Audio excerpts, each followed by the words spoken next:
ৰাতিপুৱাই বহুতেই এটা বেয়া খবৰ বুলি ক'ব বিচাৰিছোঁ নিউজ প্ৰাৰ্থীসকলৰ বাবে। ডিৰেক্টৰ অফ এলিমেণ্টাৰী এডুকেশ্যন অসমৰ ফালৰ পৰা এখন অফিচিয়েল ন'টিচ আজি প্ৰকাশ কৰিছে। নিউজ সম্পৰ্কে তেওঁলোকে ইমান দেৰিকৈ আচলতে এটা অফিচিয়েল ন'টিচ প্ৰকাশ কৰিলে আৰু সেইকাৰণে হয়তো যিখন ডিষ্ট্ৰিক্ট ৱাইজ বেকআপ ভেকেঞ্চিখন ওলোৱা নাছিলে আৰু আজি ৰাতিপুৱা DWয়ে নিউজৰ সম্পৰ্কে এটা স্পষ্টীকৰণ দিলে। বহুত নিউজ প্ৰাৰ্থীসকলৰ কাৰণে এইটো বহুত বেছি এটা বেয়া খবৰ, বহুতেই এটা বেয়া খবৰ। তেওঁলোকে যিটো আপকামিং যিটো ৰিক্ৰুইটমেণ্ট তেওঁলোকে এপ্লাই কৰিব নোৱাৰিব। আপোনালোকে যদি কি লেখা আছে মই পঢ়ি দিছোঁ, আপোনালোকে শুনি যাওক।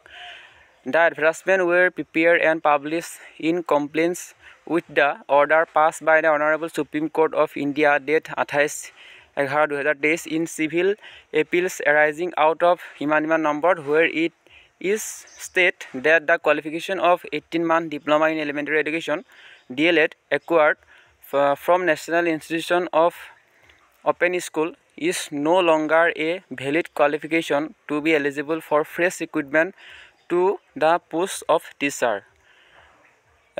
ইয়াত আপোনালোকে চাইন দেখিছে, সুৰঞ্জনা সেনাপতি বাইদেউৰ আছে, ডেট 2 তাৰিখ মানে আজি দিছে। তো বছৰৰ 2 নম্বৰ দিনটোতে বহুত এটা বেয়া খবৰ বুলি ক'ব বিচাৰিছোঁ নিউজ প্ৰাৰ্থীসকলৰ কাৰণে। আৰু যিটো নং দিয়া আছে 383723/121 যিটো নাম্বাৰ সেই দিয়া আছে, it is for the information of all concern that the director of elementary education Assam has publish advertisement A and advertisement B for the recruitment of teacher in LP and UP section ইমান নম্বৰ বুলি দিয়া আছে।